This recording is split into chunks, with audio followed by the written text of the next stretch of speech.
Hello viewers, and welcome to another edition of our Women's Program. Today in this program we have once again taken a very important topic, and the topic is elimination of violence against women. Well, violence against women and girls is one of the most persistent, widespread and devastating form of human rights violation that is there worldwide, and it is consistently going on for many years now. Well, it is often covered up, silenced because of the stigma, shame that is attached to it, the impunity attached to it. Well, violence is not often spoken of, and there is some kind of a hush silence about it because of the stigma that is attached. But then violence against women can be of different forms. It can be physical violence, it can be sexual violence, it can also be psychological violence. And any woman or any person who has gone through violence, well, the impact of it remains for a long time and affects every stage of that person's life. Now, we are talking about a gender equal world. But how can we achieve a gender equal world when there's so much of violence that is still there all around us?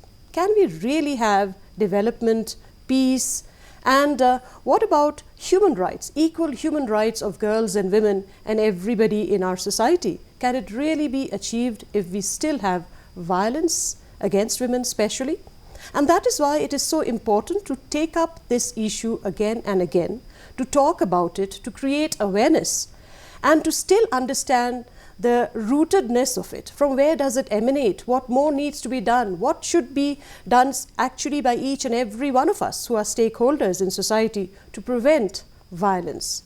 Well, the UN has declared every year from 25th of November till the 10th of December is observed as an international campaign which is called 16 Days of Activism against gender-based violence. It starts from the 25th of November, that is the day of elimination of gender-based violence, and runs up well till the Human Rights Day, that is 10th of December.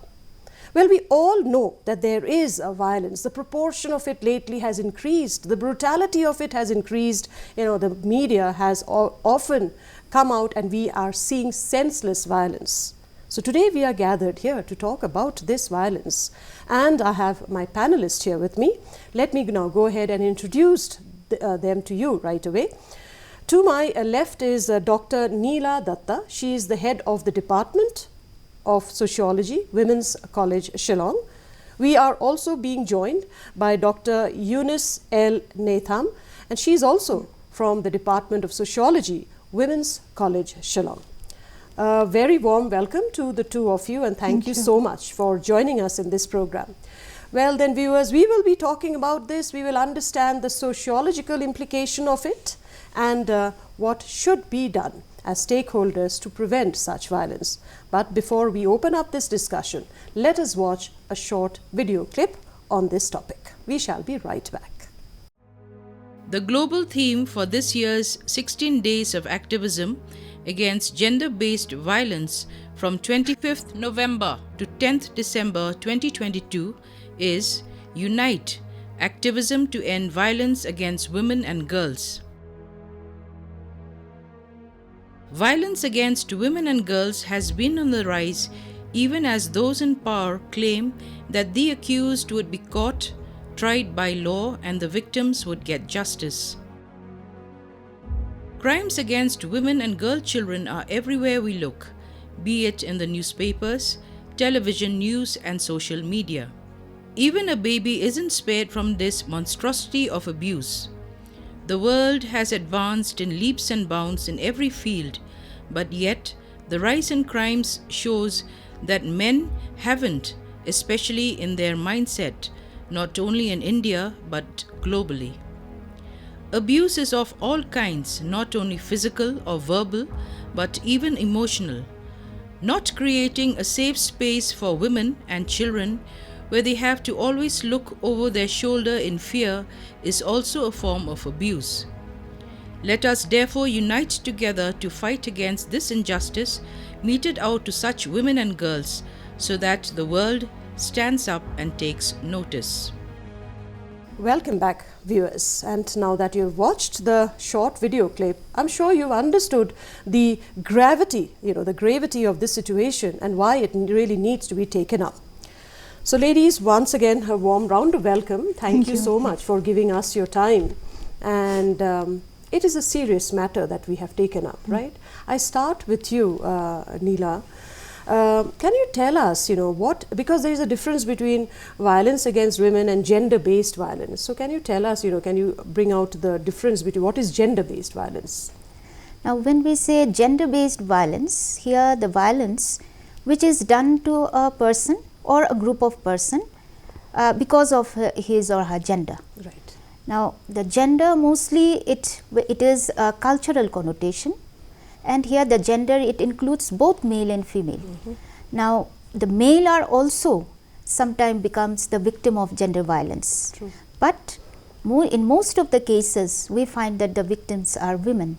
So, it is widely acknowledged that the women are mostly inflicted by the gender violence. So, when we say gender violence, we mostly discuss the issues related to women violence. Right. So, that is why we say sometimes we find that the gender-based violence and the women-related violence are interchangeably used. Yes. Because of the wide recognition of that gender-based violence means women. But this does not mean that only women are the victims. Right. The men are also. But sometimes we find that in the society is not properly recorded or it is not reported by men. So, but in majority cases, women are the victims. So, in that case, we call the gender-based violence means in majority cases, it is the victims are the women. Right. So, and here, and now of course we have the third gender, the transgender also, right? And they also face such a kind of gender yes, violence. Right. I come to you, Eunice. I mean, Dr. Neela has so well described, gender-based violence. Well, we are from this society. From a society where we all come from the Northeast, where women are supposedly more emancipated and has more freedom, more liberated. Yet we do hear such cases so often. You come from a state, right, Mizoram, and so even there, I mean, there are gender-based violence or violence against women. So how do you look into it? I mean, are we a little better off than the rest of mainland India, or are we, as bad as them? How do you look into this whole gamut or the whole issue when we talk about violence against women? Gender-based violence has always been there right from the beginning of I would say, the world, but it has come to light only recently because a few feminists and social activists have taken interest in it. And I would say that it is found in every society, whether it's in the West or it's in India and it's Northeast, it's of different range. And in the Northeast, more than the physical violence, I would say it's mental trauma and emotional emotional trauma, stress as well, which often leads to depression. It's not so much of physical abuse, but many mental inflicts and things happen that cause a bride. It can be a sister, it can be a mother, which often results into horrible consequences as well. Right. Because, I think you will both agree that, violence doesn't mean only the physical violence, right? It's not. Bullying, harassment, nowadays we have cyber crimes, right? And then trafficking, rape, I mean, even the child abuse. Yes. Also. Falls under. Yes. Human trafficking is also there. Yes. And there is a lot of sometimes we find that it's not properly, sometimes it's hidden fact, but it is a reality that in most of the families, there is an intimate partner violence.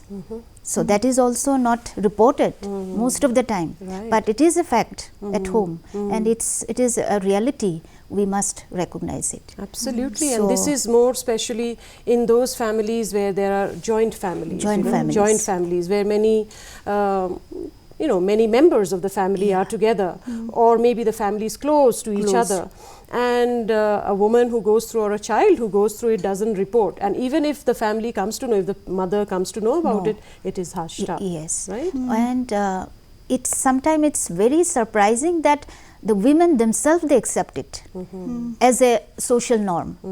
Now, in just the other day, I have come across one person who has one female. She was talking to me, and she said that yesterday night I was bitten because there was excess of salt in the food.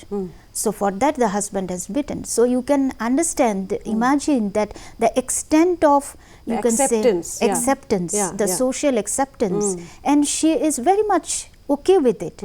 Then I said, you can go to the different organizations are there. If it is too much for you to bear, you can report it, and there will be, and you have the different rights and all. Nowadays, you can exercise this, and you publicly should talk about it. You should come in forefront. I'm sure she must have said that, no, it's my fault. It's not my fault. The food well. And that the other night I didn't ask about what to cook. So that was also another fault I had to accept.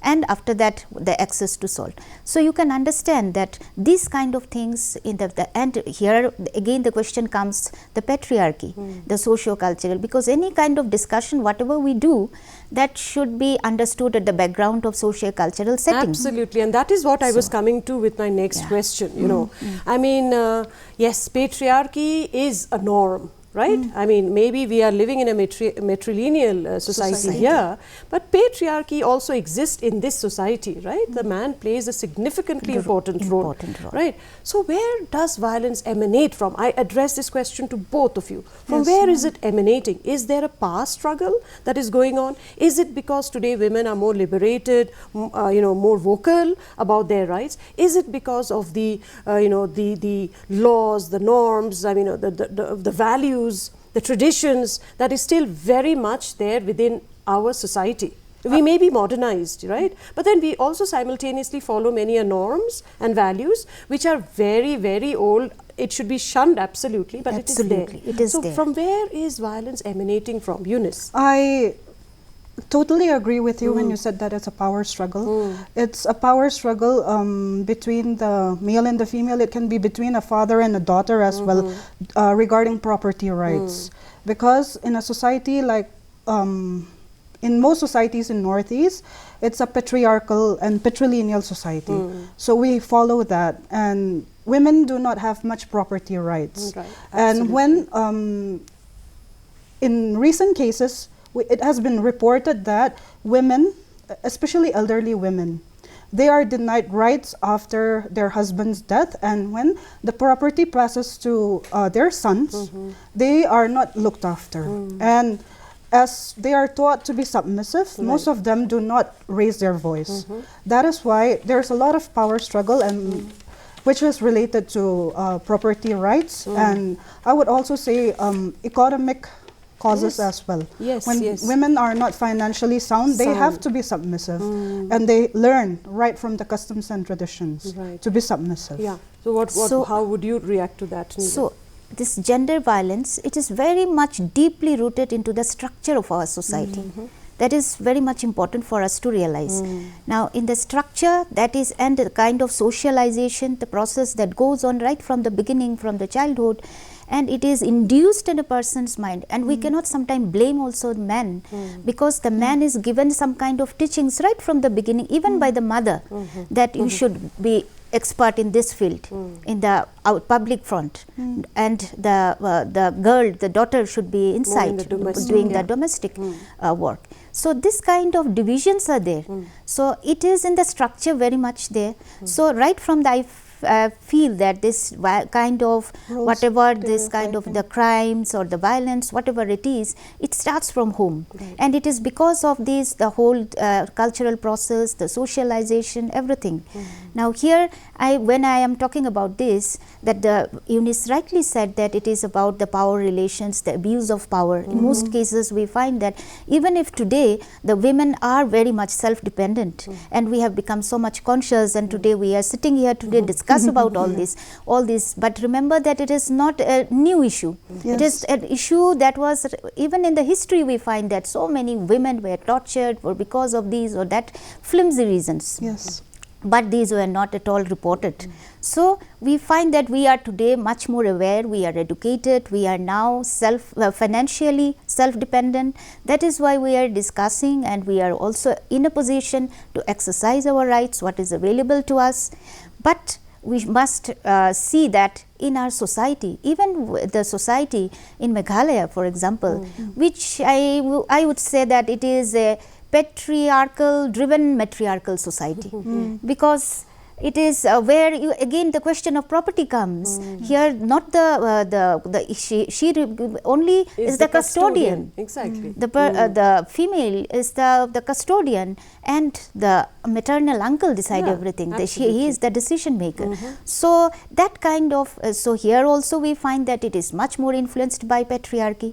So for example, in Indian society we often say that it is patriarchy, but even in US this kind of issues, in the Western societies, for Which example, is supposed to be more modernized. we empowered. feel, we think that it's actually found in both matrilineal and at least it is patrilineal visible that it is more societies. egalitarian than us, but still we find that this kind of discussions and the women violence against women, all these goes on. So something is there that it is in the mindset. Yeah. It is Upbringing. basically in the upbringing. Yeah, because we have always been taught that we are the nurturer, right? Yes. We women are linked to nature, Nature. right? So we are the nurturer. We are the are caretaker. Caretaker. We take. I mean, let's accept it. We go back to the family. Who is the first person to rush to the kitchen to make tea Yes. for the evening? Even though we may have had a hectic work day, Yes. it is us, the women, Right. I mean, even us, Yes, I'm sure, yes. Yeah. because we have accepted it that no, I mean, a man will be there sitting with a newspaper or watching a game in television, but we immediately rush. You rush. There is a lot of role stereotyping. Yes, yes. But what is surprising is that these days, I mean, we are talking about it so much. There are laws in place, there are legislations, there are enforcement agencies that are there. Everything is there in place. I mean, the laws are pretty stringent. Despite all of it, there is is on rise. no letting up of violence Yes. against women. And recently, what we have just seen, and which is absolutely soul stirring for each one of us, was a recent Shraddha case, right? What happened? I mean, look at the form of violence to what Violence. level it has What gone. level it has Yes. gone. To what level Right, is right. unthinkable to what has happened.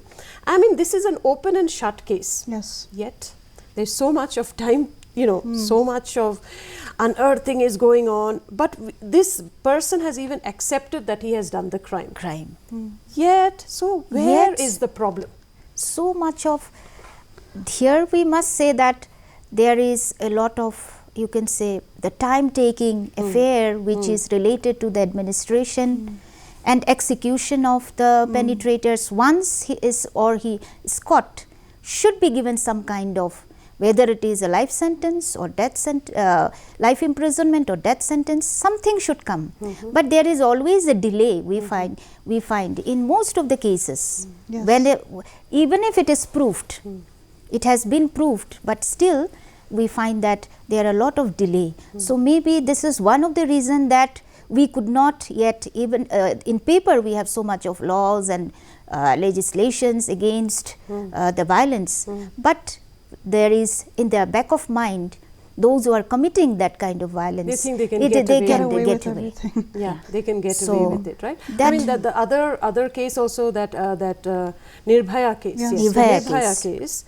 How many years it took to really for the For- parents to get justice? Took nearly a decade to Decade, get. right? Yes. So justice delayed is also justice denied. Denied. right? Denied. I mean, Yes, you very may have much. given justice, but it is so delayed, that these people who are into that kind of a mindset to commit crime, and they think they can get away with it. Get in the West, these are executed as soon as possible, but Indian penal court or the legal system takes a long time to pass justice and execute things. That is the main backdrop. Because and these cases are happening in the cities, in the metropolitan where cities. The people are aware that the laws are there, the enforcement agencies are there, yet there is no let up, right? Yes. So therefore, we all know that there is violence. Every form of violence is there, you know. Yet, it is going on continuously. We have done these kind of programs not today. We have been doing it for years, and not just us. Many an organization, many a channels are doing, and they are, talking about it. Discussion is going on. Yes. So what more, therefore, needs to be done?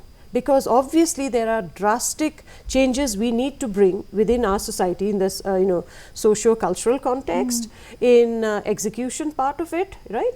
So where do we begin, Eunice? Where do we begin when we are talking about prevention of violence? How do we bring about the difference? I would say better education for women in order for them to know about their position, and if they're financially stable, I would say they should also stand up for their rights as well.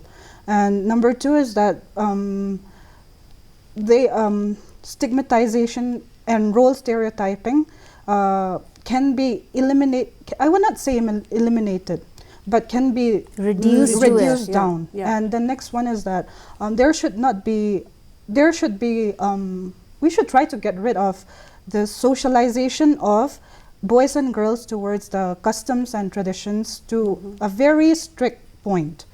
So that some cultures, we should also bring changes to that to improve our standings as well.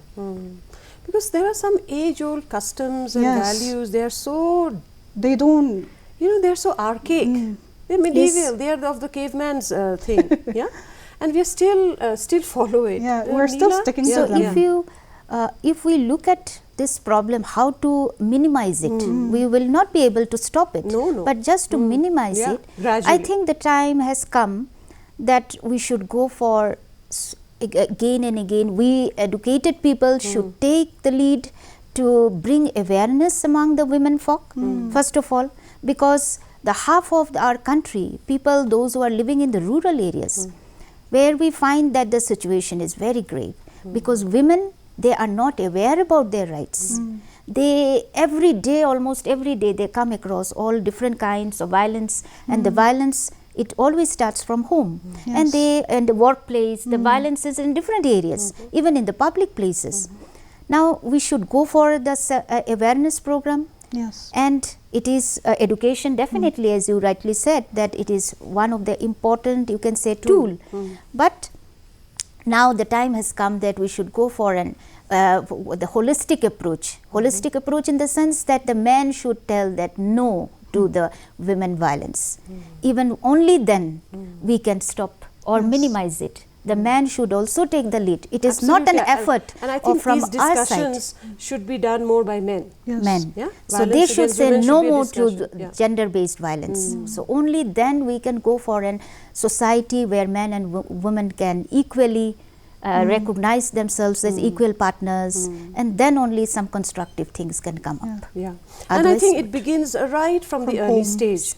Right from the very early stage, and both men and women need to play, both a father and a mother need to play a role, right? Because the way we bring up our child also is very important. How are we bringing, what kind of ideas we are putting, It actually starts from home, educating the child about the women's rights, and men should also take part in, as Ma'am Nila has said. So then only we can see some kind of a change. That can. And I think, what about the roles that each of us need to play? Because often maybe women go through abuse and they are silent about it.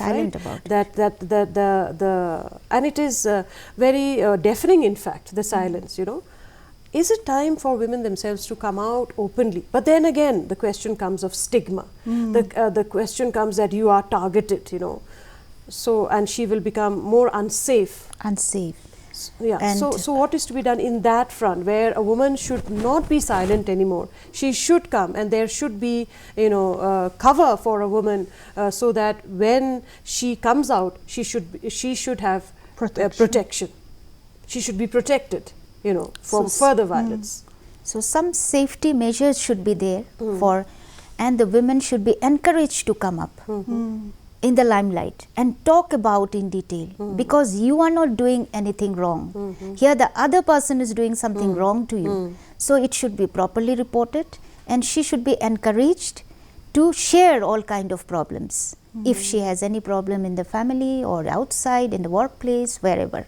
So that should not be hidden. Otherwise, the problem will remain there. Right. Yeah.